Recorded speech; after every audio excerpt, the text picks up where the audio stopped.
पता है कि गांधारी के श्राप के चलते जैसे ही द्वारका नगरी डूबी, श्री कृष्ण ने भी अपना देह त्याग दिया। पर क्या आपने कभी सोचा है कि श्री कृष्ण की प्रिय, उनके दिल के सबसे करीब राधा रानी की मृत्यु कैसे हुई? आखिर उनकी अंतिम इच्छा क्या थी और उन्होंने श्री कृष्ण से ऐसा क्या मांग डाला जो आज भी चर्चा का विषय है? ये एक ऐसी प्रेम कहानी है जो समय से भी परे है। ये वो बंधन है जो तन से नहीं, आत्माओं से जुड़ा हुआ है। तो दोस्तों, आज हम जानेंगे राधा रानी की मृत्यु का असली रहस्य और उनकी अंतिम इच्छा की अनसुनी मगर रोचक कथा जो आपको हैरान कर देगी। आज की वीडियो अत्यंत ही ज्ञानपूर्वक और प्रेरणादायक है, इसलिए इस कथा और इस रहस्य को समझने के लिए वीडियो को पूरा जरूर देखें, क्योंकि इस कथा को पूरा सुनने से आपका जीवन सफल हो जाएगा। तो चलिए इस रहस्यमयी कथा को शुरू करते हैं। लेकिन उससे पहले अगर आप चैनल पर नए हैं तो वीडियो को लाइक करके चैनल को सब्सक्राइब जरूर कर लें और कमेंट में लिखें राधे राधे। बरसाने की वह पुरानी पगडंडियां जहां पर कभी श्री कृष्ण अपनी लीलाएं किया करते थे, आज भी वहां एक गूंज बाकी थी, प्रेम की, हंसी की, बांसुरी की और उस दुख की जिसने युगों से प्रेमियों को जिंदा रखा है। पर इस कहानी की शुरुआत न तो बरसाने की उन गलियों से होती है और न ही वृंदावन से। इस कथा की शुरुआत होती है एक कुंज से, जहां वृद्धा हो चुकी राधा अपने अंतिम समय की प्रतीक्षा कर रही थी। अब वो पुरानी वाली राधा नहीं रही, अब वो वृद्धा हो चुकी थी। उनका शरीर झुक चुका था, लेकिन आज भी उनका हृदय उसी किशोरी राधा का था जो केवल श्री कृष्ण के लिए धड़कता था। उनके चेहरे पर झुर्रियां आ चुकी थीं, लेकिन आज भी जब कोई बांसुरी बजाता तो उनके चेहरे पर रौनक आ जाती, एक हंसी सी छा जाती, मानो पुरानी यादें ताजा हो गई हों। कृष्ण जब मथुरा छोड़कर चले गए, तब उनके वियोग में राधा ने न तो किसी से विवाह किया और न ही कहीं आश्रय लिया। वे अकेली ही वृंदावन के एक एकांत कुंज में रहने लगी। उनका दिनचर्या हर दिन सामान्य रहता था। वे सूर्योदय के साथ उठती और यमुना के तट पर जाकर जल अर्पण करती, जिसके पश्चात वे वापस कुटिया में लौट जाती और दिन भर श्री कृष्ण के आने का इंतजार करती, मानो उन्हें पूरा विश्वास हो कि श्री कृष्ण एक दिन उनसे मिलने जरूर आएंगे। गांव वाले राधा को साध्वी समझते थे। उन्हें उनके बारे में कुछ नहीं पता था। वे नहीं जानते थे कि वह कौन है और कहां से आई हैं, पर सभी को यह बात पता थी कि वह जो भी हो, वह अपना सब कुछ केवल और केवल श्री कृष्ण को मानती है। एक दिन राधा अपने दैनिक दिनचर्या के तहत यमुना के तट पर जल अर्पण कर रही थी। तभी उन्होंने अचानक आसमान की ओर देखा। हवा में सन्नाटा सा छा गया और उनके हृदय में एक कंपी सी दौड़ गई, मानो पूरा ब्रह्मांड उन्हें कुछ कहना चाह रहा हो। और उसी दिन शाम को वे अपनी कुटिया के बाहर तुलसी के पौधे के पास बैठ गईं और उन्हें प्रणाम करते हुए कहा कि अब मेरे जाने का समय आ गया है, पर मैं यूं ही नहीं जाऊंगी। मैं तब तक नहीं जाऊंगी जब तक स्वयं श्री कृष्ण मुझे विदा न कर दें। राधा ने कहा कि मैं अपना देह तभी त्यागूंगी जब श्री कृष्ण अपने साक्षात रूप में मेरे सामने आएंगे और प्रेम से मेरा नाम पुकारेंगे, राधे। उनकी यह इच्छा सुनकर गांव वाले चौंक गए और सोच में पड़ गए कि आखिर इतने बड़े राजा इस वृद्ध महिला से मिलने क्यों आएंगे। पर किसी ने भी राधा की भक्ति पर संदेह नहीं किया, क्योंकि उन्होंने जीवन भर सिर्फ प्रेम की परिभाषा को जिया था। उनके मन में श्री कृष्ण का अद्भुत प्रेम था और दूसरी तरफ द्वारका में बैठे श्री कृष्ण, जिनके पास सब कुछ था, पर फिर भी उनका दिल आज सूनापन झेल रहा था। कहते हैं ना कि सब कुछ पाकर भी आदमी के पास कुछ नहीं होता। आज श्री कृष्ण की हालत भी वैसी ही थी, लेकिन उन्हें अब अंदर से एक खिंचाव सा महसूस हो रहा था। उन्होंने अपनी आंखें बंद की और राधा की पुकार उनके कानों में गूंज पड़ी। इस पल श्री कृष्ण की आंखों में आंसू थे, पर हृदय में सुकून। उन्होंने तुरंत सब कुछ छोड़कर उसी पल एकांत कुंज की ओर प्रस्थान किया, जहां राधा रानी उनका इंतजार कर रही थी। जब श्री कृष्ण वहां पहुंचे तो राधा कुटिया के बाहर तुलसी के पेड़ के पास बैठी हुई थी। उनकी आंखें बंद थीं और वे ध्यान में लीन थीं। कृष्ण ने धीरे से कहा, राधे। यह शब्द सुनकर राधा की आंखें खुली और उनके चेहरे पर एक चमक छा गई। उनकी आंखों में वह प्रेम था जो न कहा जा सकता था और न ही छुपाया जा सकता था। राधा मुस्कुराई और श्री कृष्ण से कहा, प्रभु, अब मेरे जाने का समय आ गया है। अब मेरी आत्मा केवल विश्राम चाहती है। यह सुनकर श्री कृष्ण ने राधा का हाथ थाम लिया। अब राधा की सांसें धीरे धीरे धीमी होने लगी और उन्होंने वहीं तुलसी के पेड़ के नीचे अपने प्राण त्याग दिए। किंतु यह अंत नहीं था। इसी पल वह रहस्य ने जन्म लिया जिसे सुनकर आप चौंक जाएंगे। राधा की आत्मा को तो मोक्ष मिल गया, पर उनके आखिरी शब्द अब भी श्री कृष्ण के कानों में गूंज रहे थे। राधा ने अपने अंतिम पलों में कहा था, प्रभु, जब इस धरती से प्रेम का अर्थ मिटने लगेगा तब मैं फिर लौटूंगी। मुझे फिर जन्म लेना होगा, क्योंकि प्रेम जीवन का प्रमुख हिस्सा है और उसे मिटने नहीं दिया जा सकता। जहां राधा ने अपनी देह त्यागी थी, वहां एक नया पौधा उगाया जो तुलसी से भी अधिक उज्जवल था, मानो कोई स्वर्गीय पौधा हो। गांव के लोग उसे राधा वृक्ष के नाम से पुकारने लगे और वहां पूजा पाठ करने लगे। पर किसी को नहीं पता था कि उस पौधे के नीचे एक रहस्य पल रहा था। वह रहस्य था राधा के पुनर्जन्म का, जो आपको चकित कर देगा। कई युग बीतने के बाद जब प्रेम का मूल्य घटने लगा और लोग सिर्फ वासना में डूबने लगे, तब बरसाने से कुछ दूर एक साधारण किसान के घर में एक कन्या का जन्म हुआ। उसका नाम ललिता रखा गया। पर यह कोई साधारण कन्या नहीं थी। वह बिना किसी के सिखाए ही बांसुरी की मधुर धुन बजा लेती थी। उसकी बांसुरी की आवाज सुनते ही पेड़ों के पत्ते हिलने लगते और पक्षी झूम उठते। गांव के लोग कहने लगे कि यह कोई साधारण लड़की नहीं, बल्कि किसी देवी का अवतार है। वे कहते कि इसे देखकर राधा की याद आ जाती है। ललिता जब 7 साल की हुई तो एक दिन वह यमुना के किनारे बैठी थी। उसी वक्त एक संत वहां से गुजरे। उन्होंने ललिता को देखा और जब उसकी आंखों में झांका तो वे मंत्रमुग्ध हो गए। उन्होंने कहा, वही आंखें, वही चंचल मुस्कान, राधा तुम लौट आई। ललिता को अक्सर सपने में एक सुंदर श्याम वर्ण पुरुष दिखाई देता, जो कोई और नहीं बल्कि श्री कृष्ण ही थे। वे कुछ नहीं बोलते, बस बांसुरी बजाते रहते। उस बांसुरी की धुन ललिता के दिल को छू जाती। एक दिन ललिता ने अपनी माँ से पूछा, माँ, ये प्रेम क्या होता है? माँ ने जवाब दिया, तू अभी बच्ची है, तुझे प्रेम का क्या पता।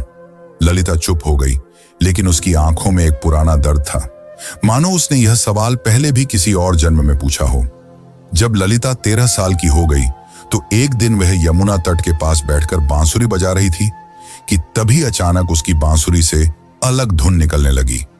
वही धुन जो श्री कृष्ण उनके सपनों में आकर बजाया करते थे। अचानक वहां की जमीन थोड़ी सी फटी और एक मूर्ति सी दिखाई दी। ललिता ने उस मूर्ति को निकाला। वह मूर्ति एक स्त्री की थी जिसने बांसुरी पकड़ी हुई थी। जैसे ही ललिता ने उस मूर्ति को अपने हाथ में उठाया, उस मूर्ति से एक दिव्य आवाज निकली जिसने कहा, तुम लौट आई राधे। ललिता चौंक गई। आखिर यह कौन थी और क्यों उसका नाम राधे पुकारा जा रहा था? तो चलिए जानते अब आगे की कथा, जो और भी रोमांचक और रहस्यमयी है। लेकिन उससे पहले अगर वीडियो अच्छी लग रही हो तो इसे लाइक करके कमेंट में राधे कृष्ण जरूर लिखें। उस दिन के बाद ललिता का व्यवहार बदलता जा रहा था। अब वह गहराइयों में सोचने लगी थी। वो जानना चाहती थी कि वह कौन है और उसका जन्म क्यों हुआ है।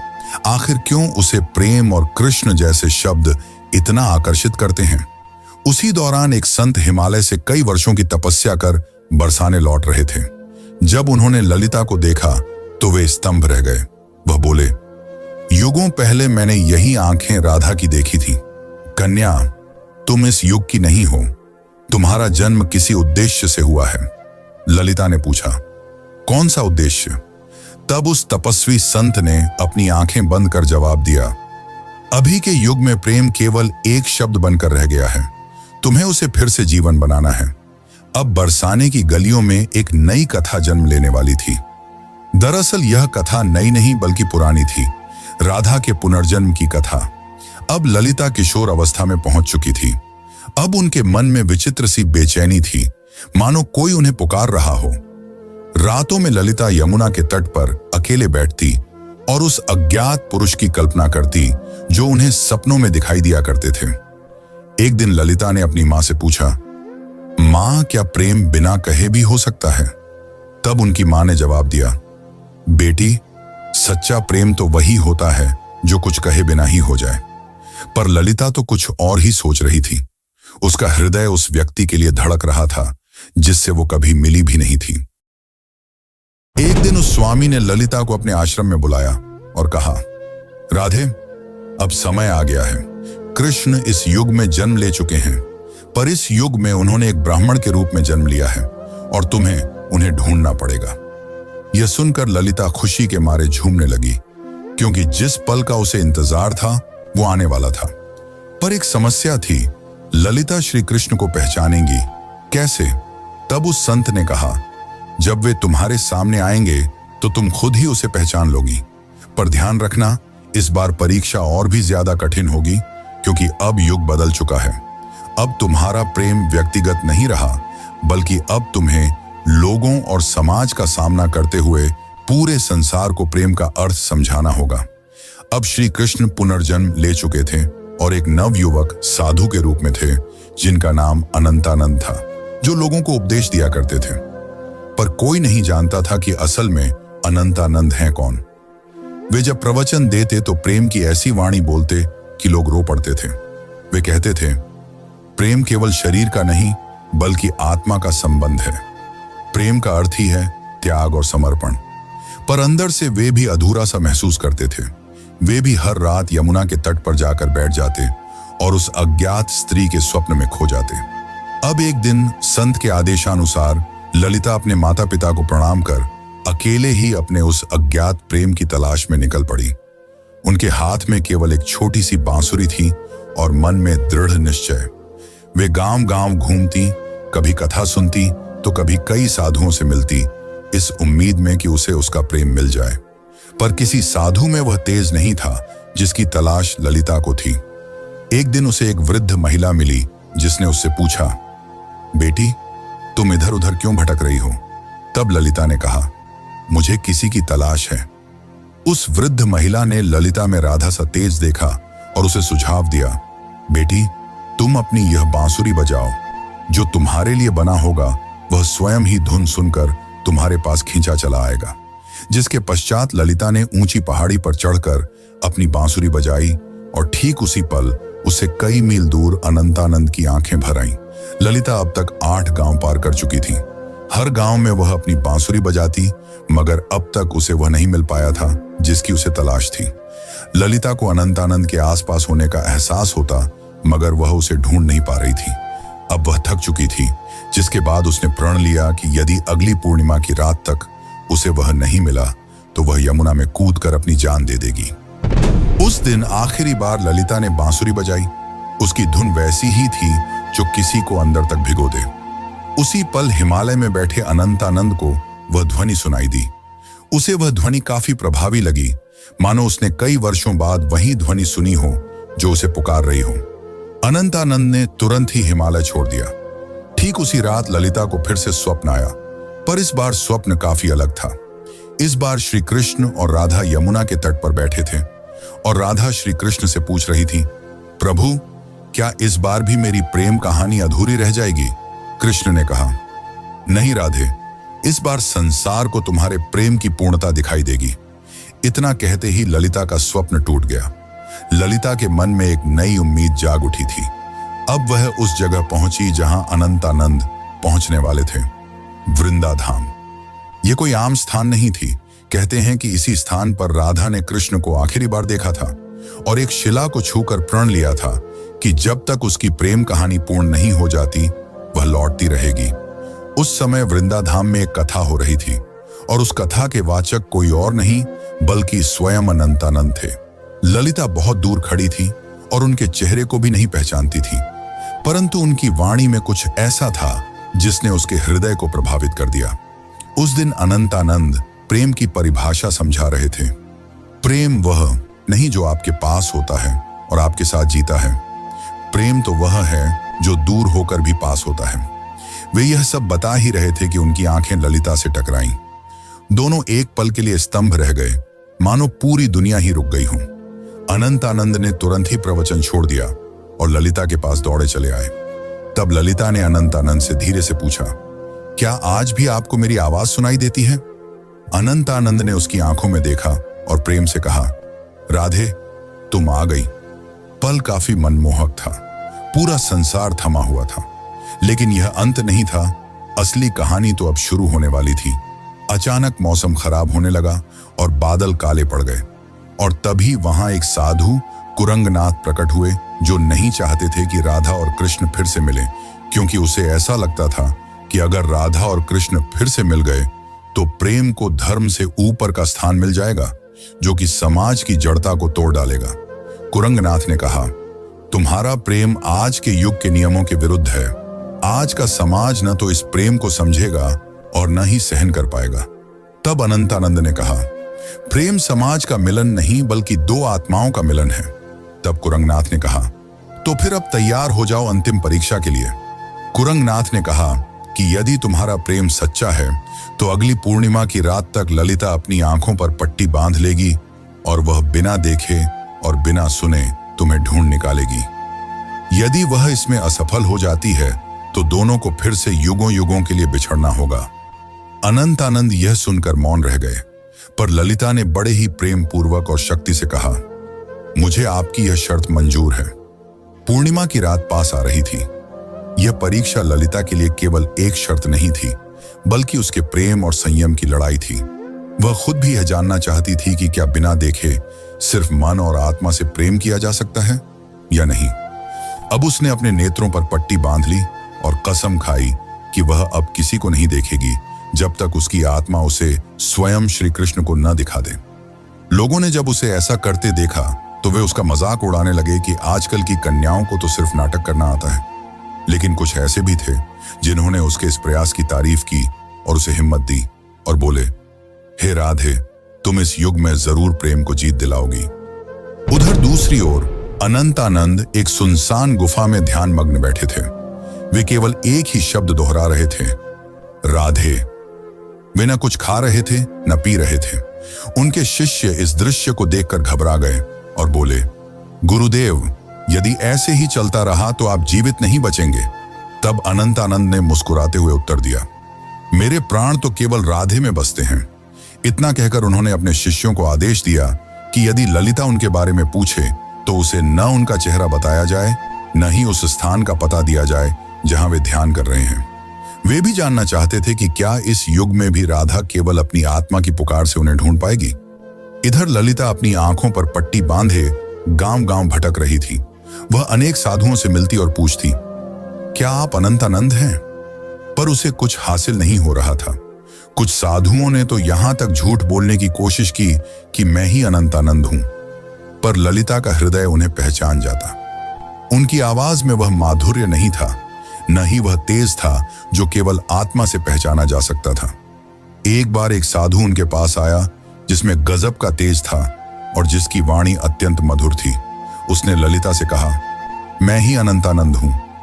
यह सुनकर ललिता एक पल के लिए डगमगा गई, पर तुरंत ही उसे एहसास हो गया और उसने उस साधु से कहा, आप में तेज तो काफी है, पर आप वह आत्मा नहीं है जिसकी मुझे तलाश है। उसी क्षण उस साधु ने अपना भेष बदल लिया।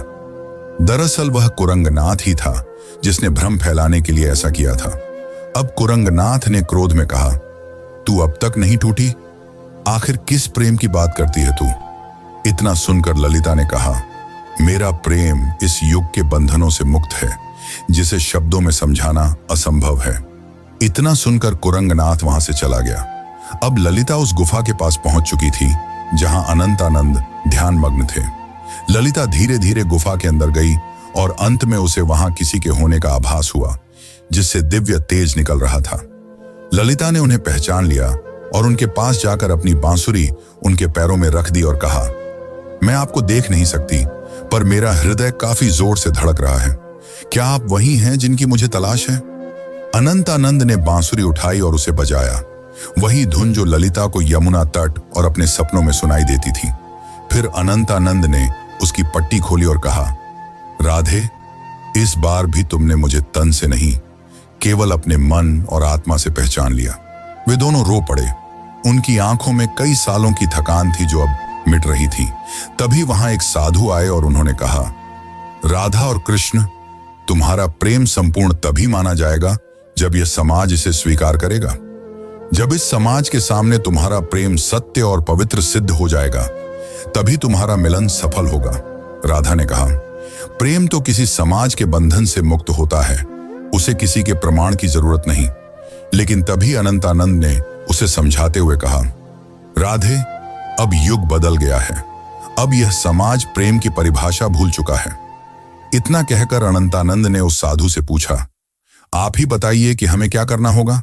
उस साधु ने कहा, तुम्हें इस राज्य की राजसभा में सभी के सामने अपने प्रेम को स्वीकारना होगा। तुम्हें वहां राजा, पंडित और प्रजा सभी को यह बतलाना होगा कि एक ब्रह्मचर्य साधु और एक साध्वी भी प्रेम के बंधन में बंध कर धर्म के मार्ग पर चल सकते हैं। अगले दिन वे दोनों राजसभा में उपस्थित हुए। राजा ने कहा, हम यह क्या सुन रहे हैं कि एक साधु ने ब्रह्मचर्य को तोड़ा है। इतना सुनकर अनंतानंद ने उत्तर दिया, महाराज, मैंने कोई नियम नहीं तोड़ा, मैंने तो केवल अपने प्रेम को अपनाया है। तब अनंतानंद ने प्रेम को समझाते हुए कहा, प्रेम कोई काम वासना नहीं है, प्रेम तो आत्मा का मिलन है। जब आज से कई युग पहले राधा और कृष्ण ने प्रेम किया था, तब भी समाज ने यही कहा था, और जब वे जीवन भर समाज के कारण एक दूसरे से अलग रहे, फिर भी समाज चुप रहा। इतना कहते ही ललिता भी आगे बढ़कर बोली, मैंने केवल इन्हें तन से नहीं चाहा, बल्कि मन से भी चाहा है, और अपने प्रेम को साबित करने के लिए मैंने कड़ी परीक्षा भी दी है। और इसी दौरान ललिता ने कुरंगनाथ की वह कठिन परीक्षा के बारे में सबको बताया। इतना सुनकर राजा और सभा मौन रह गए। को राजा के फैसले का इंतजार था। राजा ने कहा, जब मैं छोटा था तब मेरी माँ मुझे राधा और कृष्ण की अमर प्रेम कहानी सुनाया करती थी, और जब मैं उनसे पूछता कि आखिर उन्होंने विवाह क्यों नहीं किया, तो मेरी माता चुप रह जाती। आज जाकर मुझे यह बात समझ में आ रही है कि विवाह तो समाज का नियम है, पर प्रेम आत्मा का। इसीलिए मैं इस प्रेम को स्वीकार करता हूं। तब से प्रेम की एक नई परिभाषा लिखी गई, और कई युगों पश्चात राधा और कृष्ण का मिलन फिर से संपूर्ण रूप से हो पाया। दोस्तों, अब हमारी कथा यहीं पर समाप्त होती है, लेकिन अगर आपको यह कथा अच्छी लगी हो तो कृपया करके वीडियो को लाइक करें और चैनल को सब्सक्राइब कर लें। यह आपके लिए तो एक पल का काम है, पर इससे हमारी काफी मदद हो जाती है। धन्यवाद।